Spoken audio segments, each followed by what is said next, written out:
خلق الإنسان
الشمس والقمر بحسبان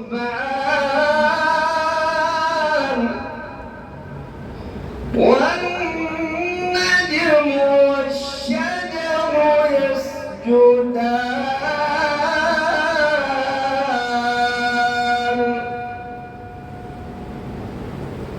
والسماء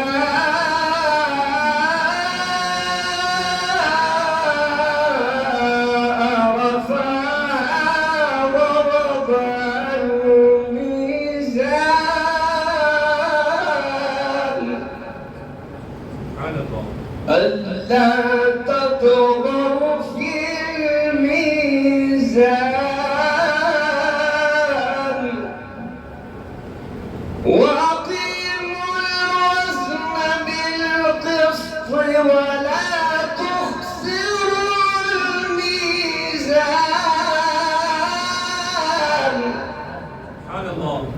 والأرض وضعها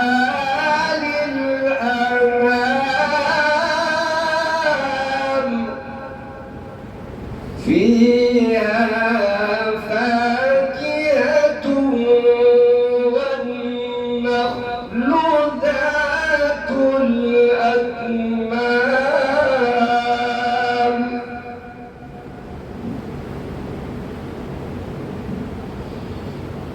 والحب ذو العصف والريحان فبأي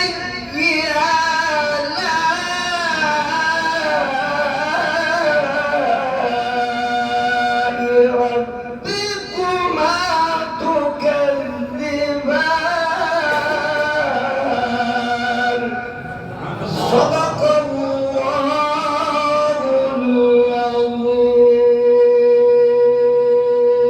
سبحان اللہ سبحان اللہ. رب کی بولے نا آپ لوگ سبحان اللہ اور آواز سے بولے سبحان اللہ. یقیناً جب قاری صاحب قبلہ قرآن پاک کی تلاوت فرما رہے تھے سچ پوچھیے تو مجھے اپنے بچپن میں یاد کیا وہ ایک شعر یاد آ رہا تھا کہ اے وقت ٹھہر جا ذرا اور بھی سن لے. پڑھ کے بولے نا آپ لوگ سبحان اللہ. اے وقت ٹھہر جا ذرا اور بھی سن لے کہ یہ لمحے بار بار آیا نہیں کرتے, یہ لمحے بار بار آیا نہیں کرتے. انشاءاللہ تعالی وقت آئے گا تو حضرت انشاءاللہ بار بار تشریف لائیں گے انشاءاللہ تعالی بار بار انشاءاللہ تعالی ہم ان کی زبانی قرآن پاک کی تلاوت سنیں گے اور اپنے دلوں کو محسوس کریں گے. آئیے وقت بہت نکل چکا ہے, وقت ہو چکا ہے. اب آئیے بلا کسی تاخیر کے ہم اپنے آئے ہوئے مہمان خصوصی یا مقرر خصوصی کو دعوت دیتے ہیں جن سے میری مراد حضرت علامہ مولانا عالم نبیل فاضل جلیل حضرت مفتی شاہد نجمی ازہری صاحب قبلہ استاد جامعہ خلا نجم العلوم کو میں اس شعر سے دعوت دیتا ہوں کہ تیری ایک چشم رحمت سے تیرا بیمار بہتر ہے. تیری ایک حضور کی نعت کی اشعار ہے, تیری ایک چشم رحمت سے تیرا بیمار بہتر ہے. توجہ ہے آپ کی, ذرا بیداری کا ثبوت دیکھیں. تیری ایک چشم رحمت سے تیرا بیمار بہتر ہے, ہزار طبی نسخوں سے نگاہ یار بہتر ہے. ہزار طبی نسخوں سے نگاہ یار بہتر ہے. اور شہنشاہی سے بڑھ کر ہے تیری پاپوش برداری. شہنشاہی سے بڑھ کر ہے تیری پاپوش برداری. سکندر سے تیرا ایک خادم دربار بہتر ہے. سکندر سے تیرا ایک خادم دربار بہتر ہے. اب آپ کے سامنے خطاب عنایت فرمانے کے لیے حضرت علامہ مولانا مفتی شاہد نجمی ازہری صاحب قبلہ مدثر علی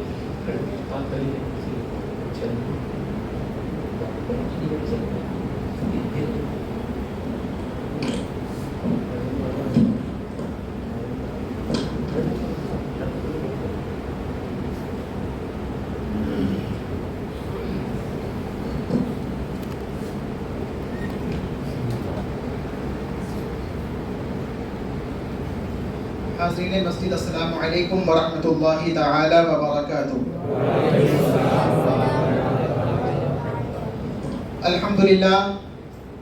الحمدللہ الذی ابدع الافلاک والارضین والصلاة علی من کان نبیا وآدم بین الماء والطین وعلى آلہ الطیبین الطاہرین وصحابتہ اجمعین۔ اما بعد فاعوذ باللہ من الشیطان الرجیم بسم اللہ الرحمن الرحیم۔ ومن يرغب عن ملة إبراهيم إلا من سفه نفسه ولقد اصطفيناه في الدنيا وإنه في الآخرة لمن الصالحين۔ آمنت بالله صدق الله العلي العظيم وصدق رسوله النبي الأمين المتين المبين الكريم ونحن على ذلك لمن الشاهدين والشاكرين والحمد لله رب العالمين۔ درود پاک پڑھیں، الصلاة والسلام علیک یا رسول اللہ، الصلاة والسلام علیک یا رسول اللہ، الصلاة والسلام علیک یا حبیب اللہ، الصلاة والسلام علیک یا نبی اللہ صلی اللہ تعالی علیہ وسلم۔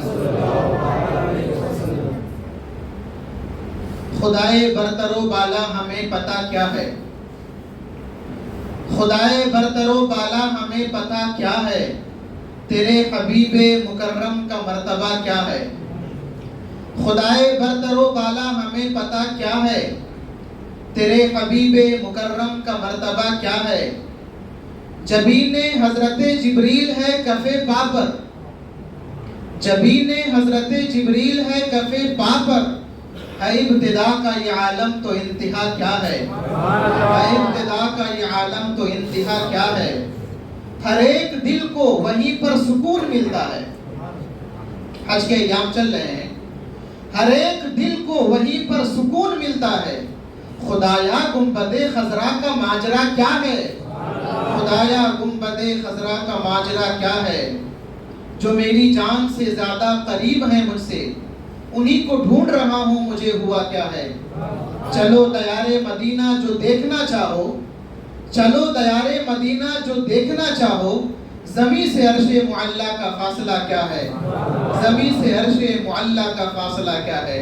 درود پاک پڑھیں دوبارہ، الصلاۃ والسلام علیک یا رسول اللہ، الصلاۃ والسلام علیک یا حبیب اللہ صلی اللہ تعالی علیہ وسلم۔ بخاری شریف کی روایت ہے، بڑی پیاری حدیث پاک میں حضور نے صحابہ کرام سے فرمایا،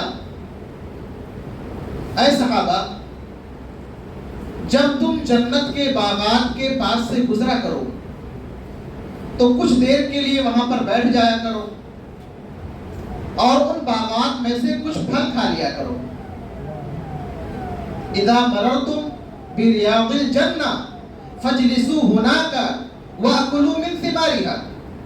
اے صحابہ، جب تم اس کائنات میں، اس دنیا میں، اس زمین پر جنت کے باغات کے پاس سے گزرا کرو تو کچھ دیر کے لیے وہاں پر بیٹھ جایا کرو اور ان باغات سے کچھ پھل کھا لیا کرو۔ صحابہ کرام حیران ہوئے، یا رسول اللہ علیہ الصلوۃ والسلام، جنت اس کائنات میں کہاں سے آ جائے گی؟ اس زمین پر جنت کے باغات، پھر ان باغات میں جا کر بیٹھنا، پھر ان باغات کے پھلوں کا کھانا پاسبل کیسے ہو سکتا ہے؟ حضور آپ کی مراد کیا ہے؟ حضور نے فرمایا، اے صحابہ، اس زمین پر، اس کائنات میں جنت کے باغات سے مراد اللہ اور میرے ذکر کی محفلیں ہیں، اور ان باغات میں جا کر بیٹھنا، وہاں پر پھل کھانا، اس سے مراد یہ ہے کہ ان باغات میں جایا کرو، وہاں پر بیٹھا کرو، اللہ کے ذکر کی محفلوں میں شریک ہوا کرو، اللہ کا ذکر کیا کرو۔ بخاری کی ایک اور روایت ہے، حضور نے فرمایا، ان للہ تبارک و تعالی ملائکۃ سیارۃ فضولا، کہ اے لوگوں، اس دنیا میں اللہ کے کچھ فرشتے ایسے ہیں جو زمین میں گشت لگاتے ہیں، زمین میں چکر لگاتے ہیں۔ مقصد کیا ہوتا ہے؟ زمین میں گشت لگانے کے بعد وہ تلاش کرتے ہیں کہ کہاں پر اللہ کے ذکر کی محفلیں ہو رہی ہیں، کہاں پر اللہ والوں کی باتیں ہو رہی ہیں. اور اگر کسی مقام پر کسی جگہ پر اللہ کے ذکر کی محفل نظر آتی ہے فرشتے آ کر وہاں پر بیٹھ جاتے ہیں. فرشتے آ کر وہاں پر بیٹھ جاتے ہیں اور صرف بیٹھتے نہیں ہیں. حضور نے فرمایا فحفتہم الملائکہ، اس محفل میں بیٹھنے والے تمام لوگوں کو فرشتے اپنے پروں سے ڈھانپ لیتے ہیں.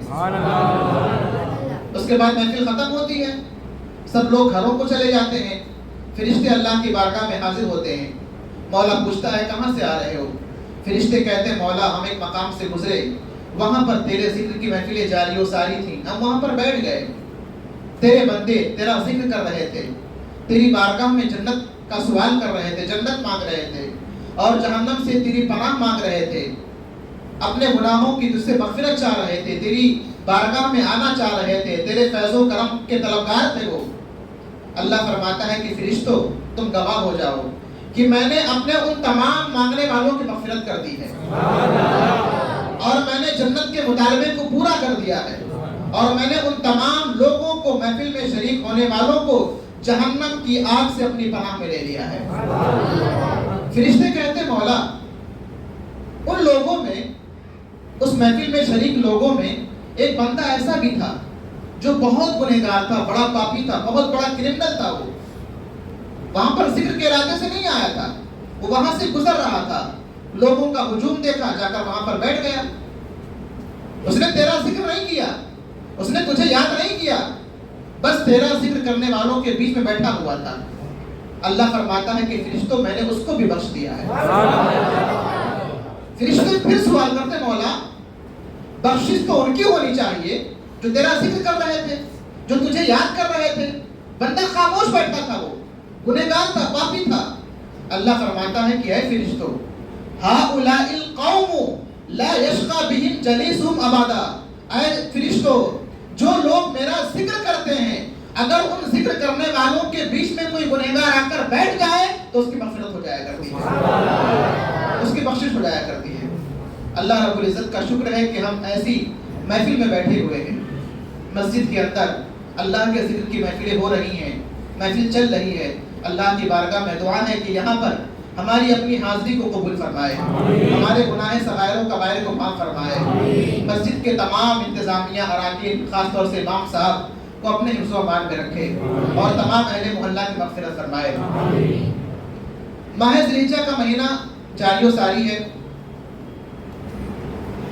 جمعرات کے دن قربانی کا دن ہے اور بدھ کا دن عرفہ کا دن ہے، یوم العرفہ ہے. قرآن کریم کی بڑی مشہور سورت ہے سورہ فجر، والفجر ولیال عشر. اللہ فرماتا ہے کہ فجر کی قسم، صبح کی قسم اور 10 راتوں کی قسم، 10 راتوں کی قسم. مفسرین کرام کی ایک بڑی جماعت، چند لوگ نہیں، ایک بڑی جماعت کا ماننا یہ ہے کہ یہاں پر اللہ رب العزت نے 10 راتوں سے ماہ ذی الحجہ کی شروع کی 10 راتوں کو مراد لیا ہے. یعنی کہ ابھی ہم جس رات میں بیٹھے ہوئے ہیں اس رات کا شمار ان راتوں میں ہوتا ہے اللہ نے جس کا ذکر قرآن مقدس میں کیا ہے اور اللہ نے اس کی قسم یاد فرمائی ہے. اس کے بعد عرفہ کا دن آئے گا. ہم سبھی کو انشاءاللہ عرفہ کا روزہ رکھنا ہے، ہم سبھی کو رکھنا ہے. علماء نے فرمایا کہ کوئی شخص عرفہ کے دن اللہ کی بارگاہ میں دعا کرے، کوئی شخص اللہ کی بارگاہ میں عرفہ کے دن دعا کرے اور دعا کرنے کے بعد میں اس کا تصور یہ بنے، اس کے خیال میں یہ بات آئے کہ میری دعا اللہ کی بارگاہ میں قبول ہوئی کہ قبول نہ ہوئی، وہ شک میں گرفتار ہو جائے، اسے ڈاؤٹ ہو جائے اپنی دعا کے قبول ہونے کے حوالے سے. علماء کرام فرماتے ہیں کہ ایسا شخص جو عرفہ کے دن اللہ کی بارگاہ میں دعا کرے پھر اس دعا کے قبول ہونے میں شک کرے، ایسا شخص اللہ سے بدگمانی کرنے والا ہے، اللہ سے سوء ظن رکھنے والا ہے. اس لیے کہ باقاعدہ حضور کی حدیث کی صراحت کے مطابق یہ بات ثابت ہے کہ عرفہ کے دن اگر کوئی بندہ خلوص دل کے ساتھ اللہ کی بارگاہ میں دعا کرتا ہے اس کی دعا رد نہیں ہوتی ہے، اس کی دعا اللہ کی بارگاہ میں قبول ہو جاتی ہے. اور صوفیہ کرام فرماتے ہیں کہ اللہ کے کچھ بندے اس کائنات میں ایسے بھی ہیں، بہت سارے صوفیہ، بہت سارے عباد ایسے بھی ہوتے ہیں جو سال بھر اللہ کی بارگاہ میں کچھ نہیں مانگتے،